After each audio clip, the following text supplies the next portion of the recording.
우리가 그리스도인으로서 이 세상에 살아갈 때, 그리고 또 자연인으로서 피조물로서 이 땅에 살아갈 때 중요한 하나님의 진리가 있어요. 그 중에 이걸 신학적으로 얘기한다면은 신학의 10대 분야가 있는데, 어떤 사람은 8대, 9대, 6대, 7대까지 얘기하는 사람도 있는데, 어쨌든 이런 분야에서 제가 믿기로는 가장 중요한, 자연인 피조물로서도 가장 중요한 것이고, 또 구원받은 그리스도인으로서도 정말 중요한 이 분야가 있습니다. 이 분야가 바로 우리 서울침례 신학교에서 정식 강의를 하는, 과목으로 강의하는 이 세 분야.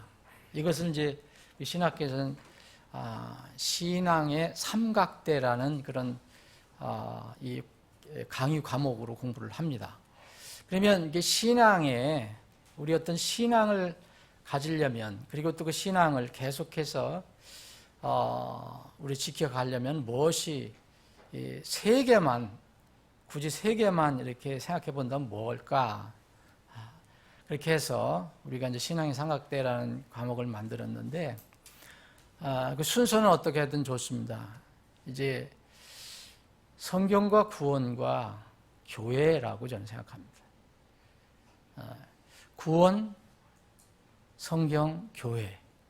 이것에 대해서 분명한 믿음이 없으면, 이것에 대해서 확신을 갖지 못한다면, 물론 이제 구원론에 관한 확신이 없으면 구원이 불분명한 거고요.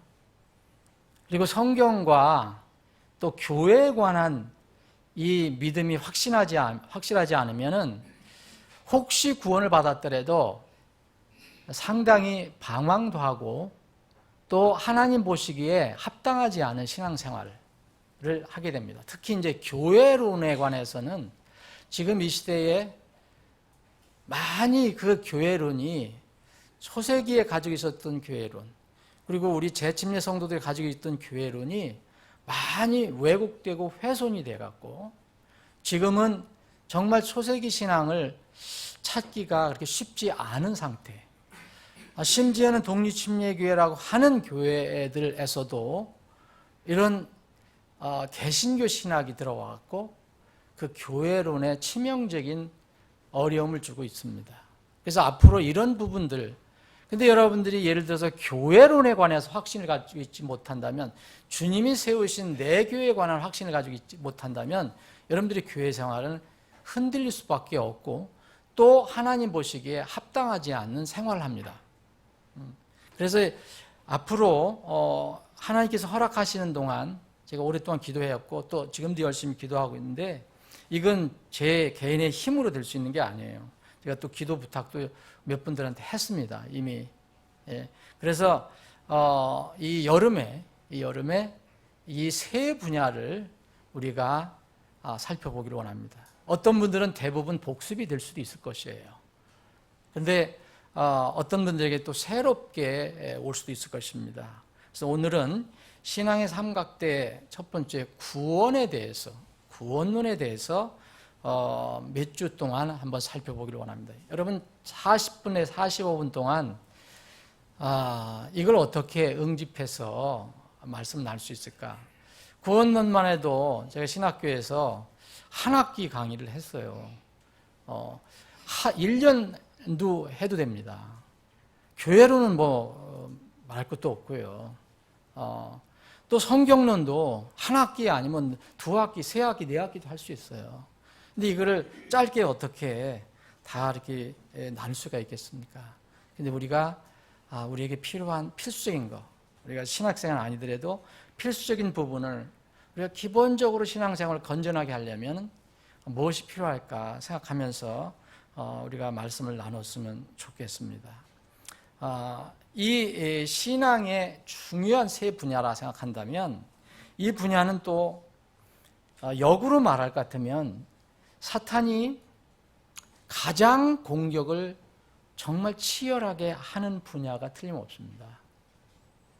구원 성경 교회.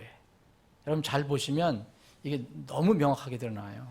사단은 지금도 사람들이 구원을 받지 못하도록 사람들의 마음을 어둡게 해서 가린다고 그랬잖아요. 분명합니다. 그리고 사탄은 에덴 동산에서부터 계속해서 끊임없이 앞으로 불지옥에 들어갈 때까지, 무정에 들어갈 때까지, 아니 불호수에 들어갈 때까지 하나님의 말씀을 훼손하는 일, 왜곡하는 일, 그리고 이것이 자유로운 행로를 가지지 못하도록 막는 일에 대해서 정말 치열하게 일을 한다는 것입니다. 또 하나, 우리 그리스도인들이 가장 중요하다고 볼 수 있는, 그리스도인들에게 얘기합니다. 주님께 세우신, 주님이 승천하시기 전에 이 땅에 세우신 주님의 내 교회, 내가 이 반석 위에 내 교회를 세우리라. 근데 이 지옥의 문들이 이기지 못한다 했던 이 내 교회에 관해서, 주님의 내 교회에 관해서 정말 치열하게 공격을 해온다. 초세기서부터. 그래서 초세기 여러분들이 초세기에 쓰여진 이 성경을 읽어봐도 그 소아시아 교회 벌써 7교회에 우리와 비교할 수 없는 그런 어떤 영적인 영성이 강했던 그런 교회에도 이미 사단이 아주 치열하게 공격을 해서 거기도 문제가 생기는 것을 알 수가 있습니다. 그래서 이 세 분야를 앞으로 정말 기도하는 마음으로 저는 준비할 것이고, 여러분들도 어떤 분들은 점검도 될 수 있을 것이고, 또 복습도 될 수 있을 것이고, 또 새롭게 접하는 부분도 있게 될 것입니다. 물론 이 분야만 신학을 말할 것 같으면 이 10대 분야, 이런 분야가 다른 분야는 뭐 중요하지 않다, 그런 말씀은 절대 아닙니다. 다른 분야 다 중요합니다. 뭐 하나님론이라든지 그리스도론이라든지 성령론이라든지 다 중요해요.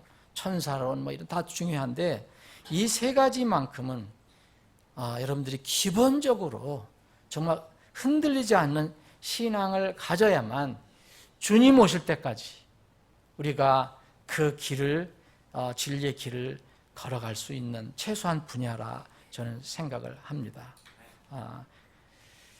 그러면 하나님 말씀을 한번 보겠습니다. 마태복음 19장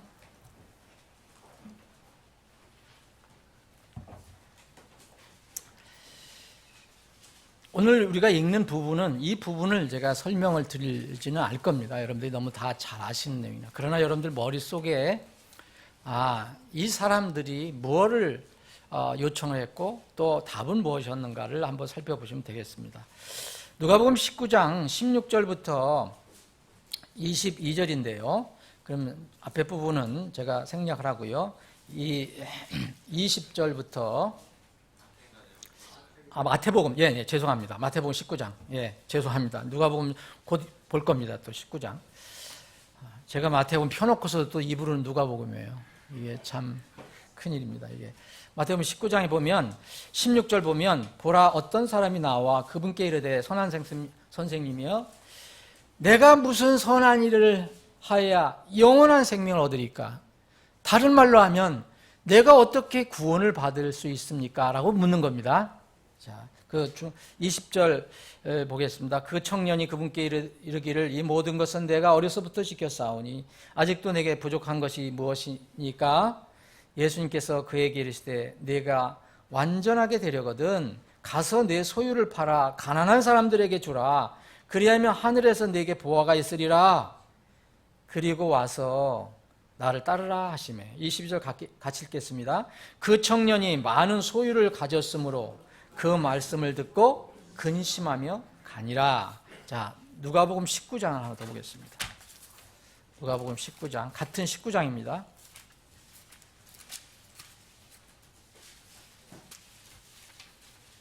누가복음 19장, 여러분 잘 아시는 유명한 삭개오 사건입니다. 이것도 다 읽지 않겠습니다. 누가복음 19장 2절 보면 보라 거기에 삭개오라 하는 사람이 있으니 예수님께서 이제 여리고로 들어갔을 때 이 삭개오라는 사람이 있었습니다. 예수님께서 그 삭개오를 보고 이 키가 작았기 때문에 예수님이 군중 속에서 이렇게 오시기 때문에 예수님 볼 수가 없어요. 그래서 자기는 먼저 재빠르게 예수님의 길을 알고 미리 그 길을 가서 그 앞에 있는 뽕나무에 올라갑니다. 뽕나무에 올라가서 예수님을 바라보게 되는 거죠. 그래서 4절 그런 내용이고 5절 보면 예수님께서 그곳에 이르사 위를 보고 그를 보며 그에게 이르시되 삭개오야 속히 내려오라. 오늘 내가 반드시 내 집에 머물러야 하겠노라 하시니 오늘 내가 반드시 내 집에 머물러야 하겠노라 하시니 그가 속히 내려와 그분께 그분을 받아들이거늘 그들이 그것을 보고 모두 수군거리며 이르되 그가 죄인인 사람의 손님이 되려고 들어갔도다 하더라.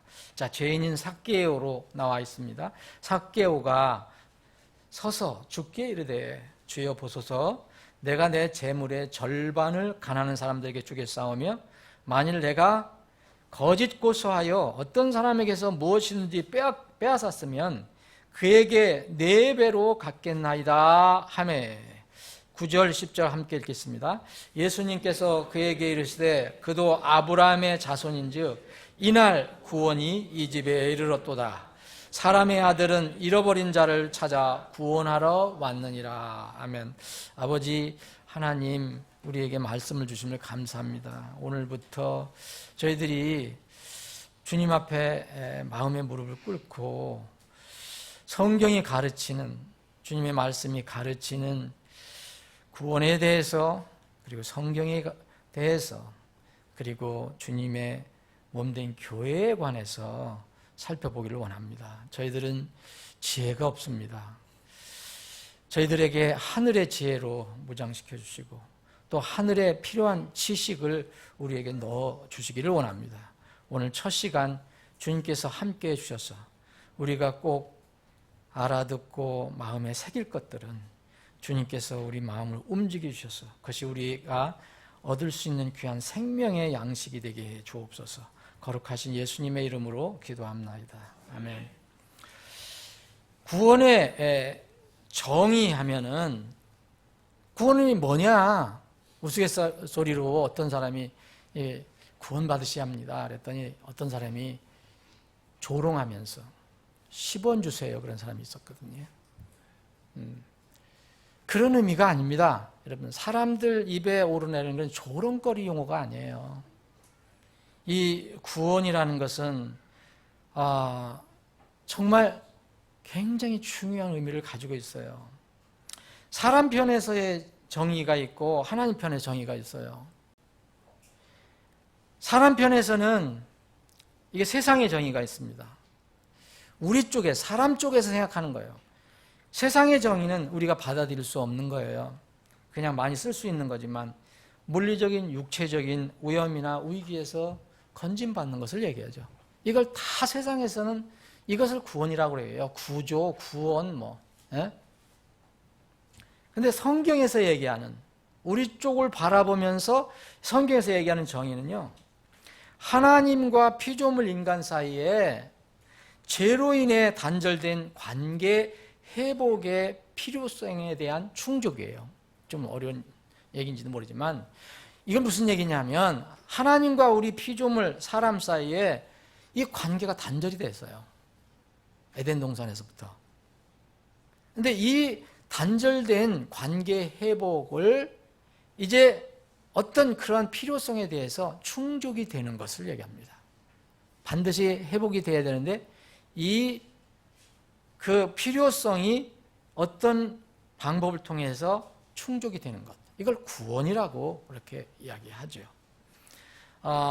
그래서 이 필요 충족은 처음에는 영혼이 구원을 받고, 혼이 구원을 받고, 보이지 않는 부분이 구원을 받고, 나중에 주님이 오실 때는 혹은 우리가 이제 공중 들림 받게 되면은 하여튼 어떤 면으로든 천국에 가게 되면 육체의 구원이 완성이 되어서 영혼육 완전한 인격적인 완전한 인격체의 구원이 되게 됩니다.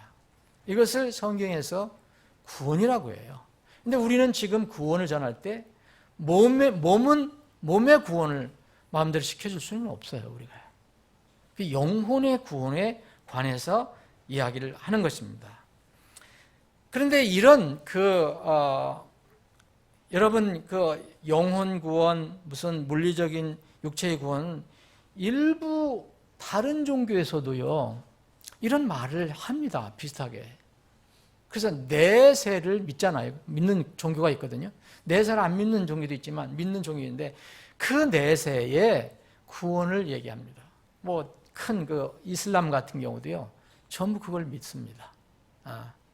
여러분 이슬람 그래서 폭탄 둘러매고 죽는 거예요. 자기가 내세의 구원이 있다고 믿으니까. 이것은 우리 편에서 얘기한 거예요. 사람 편에서. 자, 그러면 하나님 편에서는 어떤 정의가 내릴 거냐? 구원이란 도대체 뭐냐?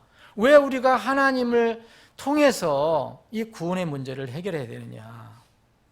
하나님 편에서 해결하시려면은 이 두 가지가 해결이 돼야 돼요. 하나님의 여러 속성이 있는데, 하나님 전지하시다, 전능하시다, 무소부재하시다, 이분은 긍휼이 많으시다, 사랑이 많으시다, 여러분 헤아릴 수 없는 그런 하나님의 속성이 있는데 그 중에서 대표적인 두 속성이 있습니다. 하나님의 속성은 뭡니까? 공입니다. 거룩하심입니다. 이거는 피조물이 근접할 수 없는, 감히 범접할 수 없는 그런 창조주 하나님, 정말 놀라우신 어떤 하나님의 속성이에요. 이거를 우리는 성경에서 거룩이라는 단어로 받게 되고 또 공이라는 말도 쓰고 의롭다는 말도 쓰게 됩니다. 그래서 이 하나님을 믿는 사람들은 하나님이 거룩하니까 우리도 거룩해야 된다라고 말합니다. 우리의 거룩하는 것은 하나님의 거룩의 빛을 받는 것이지 거룩 자체가 아니에요. 내가 거룩하니 너희들도 거룩하라. 이렇게 이스라엘 백성에게 주셨거든요. 그래서 하나님의 정말 여러 가지 속성 중에서 아주 큰 속성 중에 하나가 바로 거룩하심이라는 거예요. 공이라는 거예요. 여러분 거룩이라는 것은 어떤 의미입니까? 이거 우리 말이지만 이게 참 잘 설명하기가 어렵습니다. 근데 성경은 이렇게 설명하고 있어요. 거룩이라는 것을 표현하는 거 좋은 거, 쉽게 이해되는 건 이 피조물이 하나님의 얼굴을 보면 즉사하게 됩니다. 그래서 이 구약에서 보면 출애굽기 33장, 레위기, 민수기 같은 데 보면 하나님의 얼굴을 보고 살 자가 없다고 얘기하는 겁니다. 그게 거룩이에요. 그게 정말 하나님의 놀라우신 의예요. 빛으로 계신 자체 그분을 얘기합니다. 그래서 죄인이 하나님을 대면은 절대 살 수가 없어요. 그러려면은 하나님의 이 공의는 어떻게 이루어지느냐? 하나님의 천국에서는 이런 문제가 별로 없겠지만 이 땅에서는 무슨 문제가 생겼습니까? 죄 문제가 생겼잖아요. 하나님의 공의가 이루어지려면, 거룩이 이루어지려면 뭐가 해결이 되냐면 이 죄 문제를 해결되려면 반드시 하나님은 심판을 하시는 하나님이 되는 겁니다. 심판의 하나님. 여러분 심판의 하나님은 정말 무서운 하나님, 그것도 되지만 공의의 하나님의 표현이에요. 공의의 하나님, 공의의 하나님이기 때문에, 거룩하신 하나님이기 때문에 죄는 놔둘 수가 없는 거예요. 불의를 그냥 가만둘 수가 없는 거예요. 그래서 반드시 하나님 심판하는 것은 불의를 심판하는 거죠. 죄를 심판하는 거예요. 그래서 성경에 보면 계속 심판에 관한 이야기를 나누는 거예요. 계속 심판이 나오는 거예요.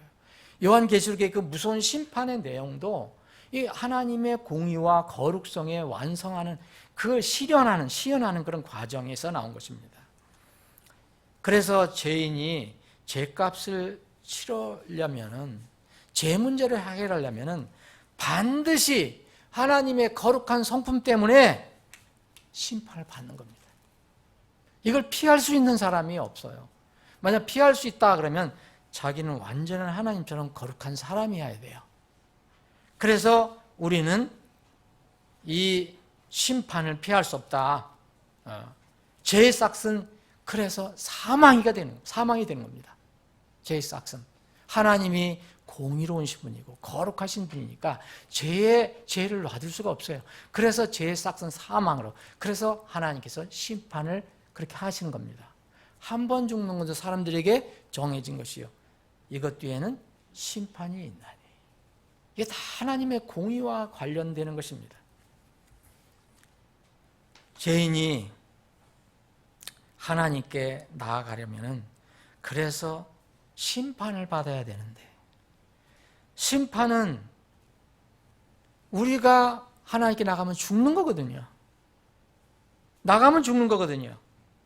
그래서 하나님께서는 또 다른 하나님이 가지고 계신 속성을 우리를 위해서 시연을 하신 겁니다. 여러분, 공의와 거룩과 대비되는 하나님의 두드러진 속성이 있어요. 잘 아시죠? 뭡니까? 사랑입니다. 세상에서 자비라고 하는 겁니다. 성경에는 긍휼이라고 얘기하죠. 긍휼, 무한대로 친절하심, 우리를 불쌍히 여겨주시는 것, 이거는 거의 신비입니다.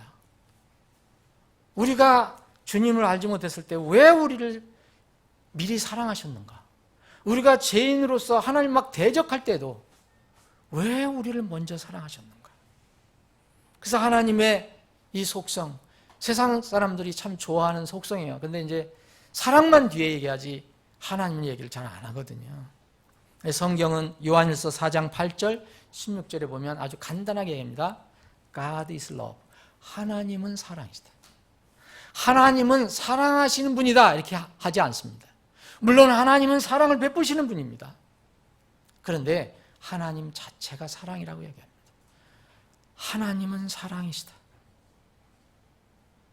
죄인들에 대해서 하나님의 사랑을 그럼 어떻게 시연하셔야 됩니까? 어떻게 하셔야 됩니까? 하나님께서 우리에게 직접 오시면 우리는 다 죽어버리고 마는데, 여러분, 그리스도의 어떤 비밀이 여기서 있는 겁니다. 미스테리가 여기서 나오는 거죠. 왜 그리스도냐? 그리스도는 하나님께서 기름 부음 받은 자라는 뜻이거든요. 다른 말로 하면 하나님께서 임명해 주셔서 보내신 분이라는 뜻이에요. 그리스도라는 것은. 이게 메시아라는 뜻이에요. 여기서 예수 그리스도의 문제가 나온 것입니다. 어떤 사람이 이렇게 얘기합니다. 하나님이 살려주려면 그냥 살려주시지 뭘 또 복잡하게 예수 그리스도를 또 보내서 뭐, 이유가 거기에 있습니다. 하나님은 거룩하시고 완전하신 분이기 때문에 우리에게 직접 오면 우리는 죽을 수밖에 없어요. 그걸 그래서 모세가 우리에게 알려줬잖아요. 모세, 하나님의 얼굴을 보고 살 자가 없다. 그래서 하나님께서 그 아들 예수 그리스도, 아들 태초부터 말씀이신 예수님을 성육신 시키신 겁니다. 이건 놀랍지 않습니까? 그래서 우리를 위해서 그분을 사람의 몸으로 입게 하셔서 이 땅에 보내주신 겁니다. 이유는 예수님이 이 땅에 원적으로 오신 거 아니에요. 피크닉 하러 오신 게 아니죠. 아까 뭐였습니까? 인자는 잃어버린 자를 구원하러 오셨다 그랬잖아요. 그게 목적입니다. 하나님께서 이 사랑과 긍휼이 많으신 하나님, 이 하나님의 거룩하심과 이 공의를 실현하시기 위해서 바로 하나님의 사랑과 긍휼로 아들 예수 그리스도를 우리의 속죄물로 이 땅에 보내신 것입니다. 그래서 우리는 대속이라는 말을 자꾸 듣는 겁니다. 대속. 구속이라는 말은 우리 죄를 다 갚아주신다, 속량해 주신다, 문제를 해결해 주신다, 그런 뜻인데, 거기다가 대속이라는 것은 대신해 주신다는 뜻이잖아요. 대신해 주신다. 우리가 우리 스스로의 죄를 어떻게 할 수 없으니까 하나님께서 이 구세주를 보내주셔서, 곧 대속자를 보내주셔서 이분이 우리의 문제를 대신 해결하게 해주신 겁니다. 고린도 후서 5장 21절 한번 보겠습니다.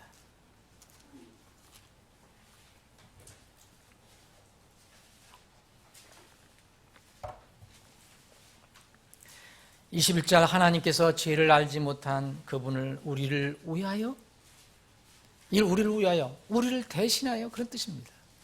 우리 때문에 죄가 되게 하신 것은 우리가 그분 안에서 하나님의 의가 되게 하려 하십니다.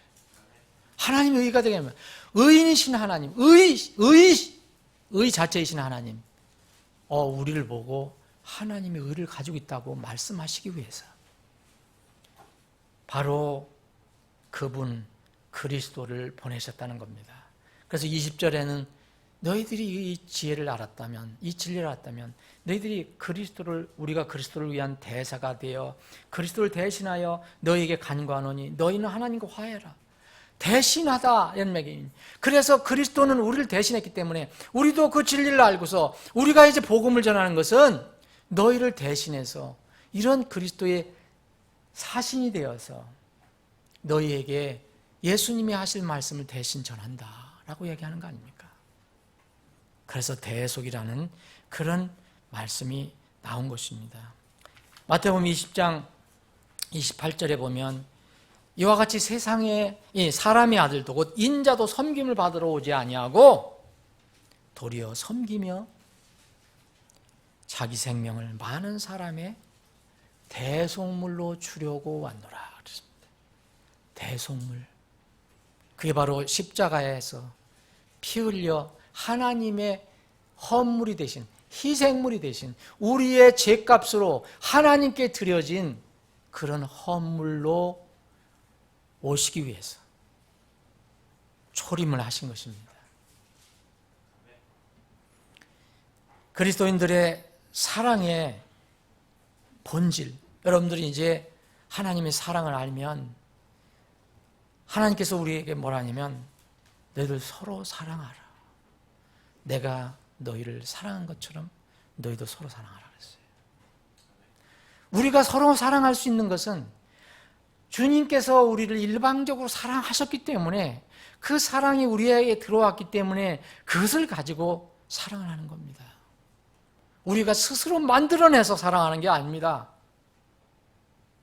그래서 하나님의 사랑, 이 사랑을 우리가 알면 사실 복음의 핵심을 알게 되는 겁니다. 요한일서 4장 9절, 10절 이런 말씀이 있어요. 하나님께서 자신의 독생자를 세상에 보내사 우리가 그분을 통해 살게 하셨나니 이것 안에서 하나님의 사랑이 우리를 향해 나타났느니라. 우리가 하나님을 사랑하지 아니하였으나, 여러분 먼저 하나님 사랑하신 분이 있어요? 구원받기 전에? 그분께서 우리를 사랑하시고 자신의 아들을 보내사 우리의 죄들로 인해 화해한물로 삼으셨나니 여기에 사랑이 있느니라. 여러분 세상에서 사랑 얘기는 다 육체적인 사랑, 감정적인 사랑, 또 이기적인 사랑, 내가 뭔가를 생각하는 욕심적인 사랑 이런 거 있지만 여기 하나님의 사랑은 온전히 희생적인 사랑, 우리가 다 알 수 없는 신비적인 사랑, 우리가 알지 못했을 때, 우리가 하나님 대적했을 때 우리를 하나님께 사랑하셔서 그분의 아들 인자를 우리의 죄들로 화해 헌물로 보내주신 거, 삼아주신 거, 이것이 사랑이라 그랬습니다. 이것이 사랑이다. 그래서 11절에 보면 사랑하는 자들아 하나님께서 우리를 이처럼 사랑하셨은지 우리도 서로 사랑하는 것이 마땅하니라 그랬습니다. 사랑이 어디 있습니까? 하나님께서 예수 그리스도를 우리 죄인들을 위해서 그분을 희생 제물로 보내주신 것에 사랑이 있다라고 얘기하고 있습니다. 여기서부터 사랑이 다 나오는 것입니다. 여러분 이 사랑으로 사람들을 대해야 되는 겁니다. 그래서 우리가 바른 복음을 전하면, 요새 복음이 많이 훼손이 되고 변질됐다고 하는데 바른 복음을 전하고 또 바른 구원을 전한다는 것은 하나님의 두 속성이 완전히 성취가 된 것을 드러내는 내용을 전하는 겁니다. 여러분 이 둘 중에 하나가 빠지면 복음이 훼손이 되는 거예요. 여러분 이 시대에 많은 교회들이, 적지 않은 교회들이 점점 세상을 따라가고 있어요. 그래서 하나님의 두 큰 속성 중에서 사실 먼저 나오는 것이 여러분 공의입니다. 거룩함. 근데 요새 복음을 전할 때 이거는 전하지 않습니다. 뭐만 얘기합니까? 하나님은 당신을 사랑하신다. 물론 사랑하십니다. 그런데 왜 우리를 사랑하시는지, 사랑하시는 이유가 바로 그 공의를 드러내시기 위해서, 공의를 덮어버리고 무시하는 게 아닙니다. 그 거룩을 시연하시기 위해서는 반드시 사랑이 필요하기 때문에 우리는 공의와 하나님의 거룩과 사랑을 같이 전해야 되는데 요새는 둘 중에 하나만 정하는 게 많습니다. 둘 중에 여러분 하나만 정하면은요, 그건 진정한 복음이 아닙니다. 또 진정한 구원이 아닙니다. 어떤 사람들이 당신이 무조건 내가 하는 대로 따라서 기도하시고 그러면 구원받는다. 하나님이 사랑하신다. 당신이 이렇게 따라하라. 예, 영접합니다. 여러분 이게 구원이라고 볼 수가 없습니다. 저는 그렇습니다. 여러분 진정한 복음은 하나님의 공의가, 하나님의 거룩하심이 앞서기 때문에 왜 예수님을 보내셨는가? 왜 하나님이 우리를 사랑하셨는가? 그것을 알 때 진정한 마음이 열려서 그것을 받아들인다고 저는 생각합니다. 여러분 구원의 정의를 지금 말씀드렸는데 구원의 필요성, 아무리 지금 세상에 가서 복음을 전해도요 필요를 못 느껴요. 그렇죠? 조롱하는 사람들 많고요. 관심이 없다는 거죠. 왜 이렇게 귀찮게 하느냐. 이제 오늘 오후에도 그러면 그런 사람들이 좀 있어요. 요새 우리 교회 주위에 이게 와서 보라고 하는 모델하우스 보라고 하는 아주 진짜 내가 요새 가만히 사무실에 보면 끈질기게 하시더라고 그분들이. 그래서 우리는 저렇게 끈질기게 하는가? 그 생각이 들어봤어요. 어떤 사람은 막 화를 내더라고. 물건 준다 그래도 화를 내는 소리가 들려요. 내 사무실 밖에서. 예? 근데 거기는 무슨 집을 돈 내고 사라는 거 아니에요. 근데 우리는 돈 내고 사라는 것도 아닌데 사람들이 왜 관심이 없느냐? 구원의 필요성을 못 느끼기 때문에 그래요. 그래서 예수님 믿고 구원 받으세요 그러면 구원 말고 10원 주세요, 100원 주세요 하는 사람들이 나타나는 겁니다. 여러분 구원은 우리가 사람이라면 정말 인간 편에서는 가장 기초적이고 가장 근본적이고 가장 치명적인 분야예요. 이거를 소홀히 한다는 것은 이해가 잘 안 됩니다. 개인의 삶과 운명에서 가장 으뜸이 되는 필요의 대상입니다. 마태복음 16장 26절에 보면 예수님께서 아주 중요한 말씀하셨어요. 사람이 만일 온 세상을 얻고도 자기 혼을 잃으면 그에게 그것이 무엇이 유익이 되겠느냐? 온 세상을 얻었어요. 여러분 돈은 다 내 거고 집도 다 내 거고 권세도 다 내 거고 다 얻었습니다. 그런데 여러분의 영혼을 잃어버리면 그것이 그에게 무슨 유익이 되겠냐 그랬습니다. 도대체 무엇을 주고 그 영혼과 바꾸려고 하느냐? 이런 어리석은 일이 있느냐? 이 주님의 말씀을 우리는 쉽게 얘기하지만 하나님 주님은 정말 절박한 심정으로 말씀을 하시는 겁니다. 그러면서 마태복음 16장 27절에 보면 사람의 아들 인자가 자기 아버지 영광 중에 자기 천사들과 함께 올 것이요. 이게 뭡니까? 이제 심판이에요. 그때 그가 각 사람에게 그의 행위대로 갚아주리라. 여러분 대백왕자 심판에서 그 사람들이 심판받는 거 행위로 심판받는 겁니다. 수많은 행위가 있지만 가장 무서운 마지막 행위는 믿지 않은 것입니다. 불신 행위. 이거로 심판을 받는 거예요. 사람들이 정말 왜 구원을 받아야 되는지, 내가 왜 예수님 믿고 왜 하나님 믿어야 하는지를 몰라요. 성경은 계속해서 얘기합니다. 첫 번째 말씀드리면 죄는 너무 무섭다는 거예요. 죄. 사람들은 죄를 가볍게 보지만 이 죄인의 미래는 또 너무 무서워요. 로마서 3장 전체 내용이 그거예요. 로마서 1장서부터 3장이 전부 그겁니다. 이 세상에는 의인이 없다. 다 죄인이다. 의인은 하나도 없나니. 이 세상에 하나도 없어요. 그런데 이 죄인의 운명은 뭡니까? 사망인데 이 사망은 육체만 죽는 것뿐만 아닙니다. 육체도 죽고 영혼 몽땅 죽는 걸 얘기하는 거예요. 둘째 사망. 여러분 그걸 보시려면 계시록 20장을 보시면 돼요. 둘째 사망. 하나님과 영원히 분리되는 것. 분리만 됩니까? 무서운 형벌을 받아요. 고통을 받는 겁니다. 그것도 잠시가 아니에요. 영원히. 이거 여러분들이 아무리 누군가 조롱하는 사람들이 하나님을 조롱하고 뭐 항의해도 아무 소용없어요. 두 번째는요, 하나님의 심판하심과요, 하나님의 진노의 확실성은 너무 명확해요. 성경을 그걸 강조하십니다. 하나님 반드시 심판하신다. 반드시 진노하실 것이다. 여러분 제가 여기서 구약에서부터 신약까지 정리를 했는데 수십 구절이 돼서 다 말씀 못 드리겠어요. 이 하나님의 진노와 심판은 다시 말씀드리면 하나님의 거룩하심에 기초로 하는 겁니다. 거룩하시기 때문에 심판하시는 거예요.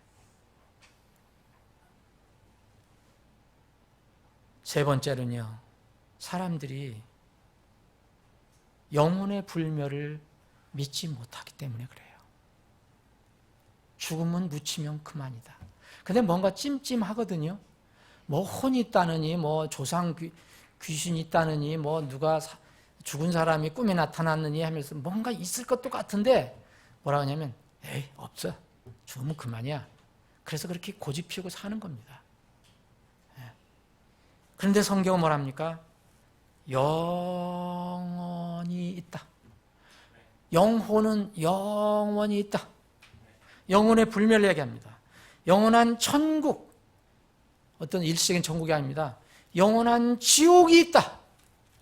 이것이 하나님의 분명한 선언이에요. 사람 말이 이길까요? 하나님 말씀이 이길까요? 한번 싸워보세요. 세상에서 가장 말 잘하고 그 방송에 나오는 그 평론가들 한번 불러다 놓고 한번 얘기를 해보세요. 누가 이길까? 평론가들이요, 오늘은 이렇게 얘기했다가 며칠 지나면 다 꼬리 내리더라고요. 자기 얘기는 그때 안 맞으니까. 하나님께서는 이렇게 말씀하십니다. 대속자로 오신 예수님께서는 마태복음 10장 28절에 이렇게 말씀하세요. 몸은 죽여도 혼을 죽이지 못하는 자들을 두려워하지 말고. 그렇죠? 사랑하는 여러분 지금 몸만 있습니까? 무엇도 있습니까? 보이지 않는 여러분 영혼이 있지 않습니까? 몸은 죽여도 혼은 능히 죽이지 못한 자를 두려워하지 말고 오직 혼과 몸을 능히 지옥에서 멸하시는 분을 두려워할지어다. 여러분, 영혼은 불멸입니다. 그리고 천국과 지옥은 실제로 존재하는 곳입니다. 여러분, 누가복음 16장에 그 유명한 이제 두 사람의 운명이 나오잖아요. 두 사람의 운명이 나와요. 한 사람 똑같이 살았는데 한 사람은 천국의 실제를 믿지 않았어요. 영혼 불멸도 믿지 않았어요. 지옥은 더욱 안 믿었겠죠. 근데 그 집 앞에 살던 가난한 거지는 나사로는 믿었습니다. 정해진 시간이 끝났어요. 누가복음 16장에는 그렇게 해요. 둘 다 죽었다. 근데 죽은 순간 운명이 바뀌죠. 부자 그 사람은 지옥에 떨어졌어요. 펄펄 끓는 지옥에. 그러나 죽지는 않습니다. 영원히 불멸이기 때문에. 다 느낀다고 나와요. 여러분, 죽은 사람이 어떻게 불 속에서 내가 목마르다, 나 고통당하고 있다, 나 미치겠다 이런 얘기를 어떻게 합니까? 다 느낄 수 있다는 거예요. 사람들은 이걸 믿지 않아요. 저는 전도하면서 이걸 수없이 보여줬는데도 눈만 멀뚱 뜨고 믿지 않는 사람들이 많았어요. 참 신비해요. 신비. 왜 구원을 중요시 여기지 않느냐? 왜 필요하다는 것을 못 느끼느냐? 영혼이 불멸하다는 걸 못 믿어요. 무덤만 생각해요. 공동묘지만. 죽는 것까지는 이해를 하는데 죽은 뒤에 심판하는 것은 안 믿습니다. 이게 어리석음이에요. 구원의 필요성을 못 느낍니다. 그래서 예수님께서 니고데모에게 이거는 절체절명의 이야기다. 니고데모가 밤에 예수님을 찾아왔어요. 니고데모 여러분, 하나님을 어떤 면으로 믿은 사람입니다. 유대인의 관원이었어요. 근데 그때 당시 예수님을 밤에 찾아왔을 때는 예수님의 그 기준으로는 구원받지 못한 상태였어요. 종교인이었어요. 막연한 그런 생각만 가지고 있었던 거예요. 그날 밤에 예수님 말씀을 듣고 변화가 일어나잖아요. 예수님이 하신 말씀은 뭡니까? 너희는 반드시 2번 태어나야 된다. 2번 태어나지 않으면, 거듭나지 않으면 하나님의 왕국을 볼 수도 없고 들어갈 수도 없느니라 그랬어요. 물과 성령으로 2번 태어나지 않으면 하나님 나라 들어갈 수 없다. 도대체 이 열심 있는 종교인에게, 니고데모에게 예수님이 하신 말씀, 니고데모가 얼마나 겸손한 사람인가를 알 수가 있습니다. 요새 그렇게 얘기하면요, 거듭나지 않은 종교인들한테 얘기하면 아마 삿대질 먼저 할 거예요. 먼저 욕 먼저 할 거예요. 근데 니고데모는 정말 겸손하게 주님 앞에 무릎 꿇고 구원을 받습니다. 니고데모가 왜 구원받은지 여러분들 아십니까? 나중에 예수님 죽으셨을 때 장사를, 다른 사람 다 도망갔지만 니고데모는 이 장사를 준비합니다.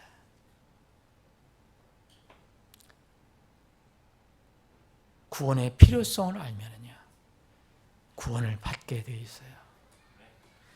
구원의 방법은 하나님께서는 오늘 말씀하셨어요. 그냥 하나님께 나아가면 됩니다. 이걸 보고 성경은 회개한다라고 그래요. 이걸 보고 믿음이라고 얘기합니다. 이 회개와 믿음, 이것이 바로 구원의 길입니다. 회개는 왜 필요하냐? 하나님의 공의와 하나님의 거룩하심을 알아야 회개가 필요한 거. 믿음은 하나님의 사랑을 향한 내 마음이 열려야 돼요. 회개는 여러분 말씀, 자세히 시간 관계상 말씀 못 드리겠지만 내가 돌아서는 것을 얘기해요. 돌아서는 것. 하나님께 돌아서면 됩니다. 이 구절만 오늘 읽고 말씀을 마치겠습니다. 제가 오늘 준비한 거 3분의 1밖에 못했습니다. 그러나 이 말씀으로 마치겠습니다. 사도행전 20장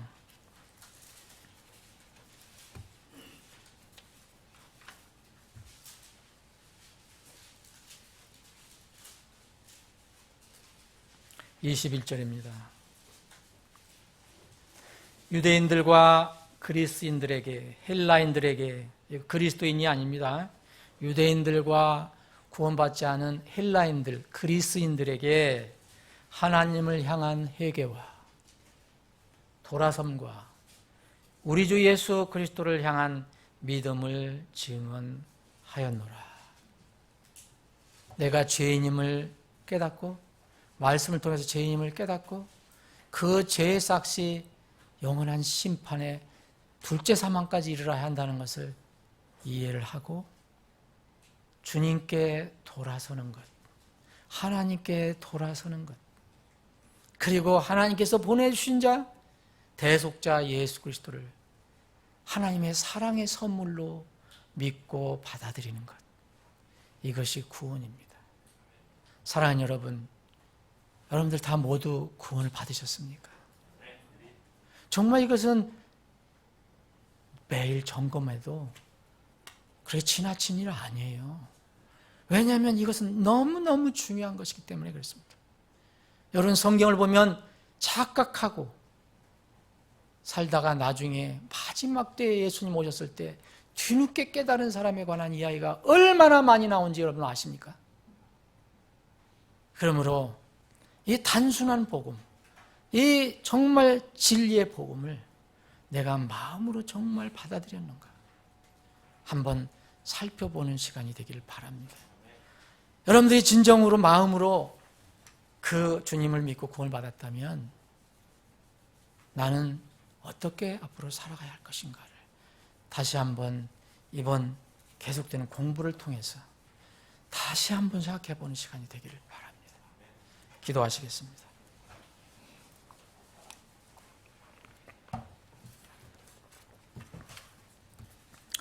잠깐 기도하는 시간을 갖기를 원합니다.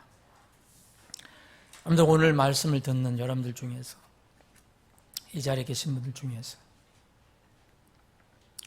혹 아직 저는 거듭나지 못했습니다 라고 하는 분이 있으면 미루지 마시고 오늘 이 문제를 해결해 주시기 바랍니다. 이 말씀을 다른 방법으로 인터넷으로 듣고 계신 분이 있다면 여러분의 인생에서 가장 중요한 일이 무엇인가? 여러분들이 이 땅에서 땀 흘려서 지금 수고하는 모든 것들은 세상에 있는 것들을 얻으려고 하는 것입니다. 주님은 말씀하십니다. 만일 사람이 온 세상을 얻고도 자기 혼을 잃으면 그에게 무슨 유익이 있으리요? 그랬습니다.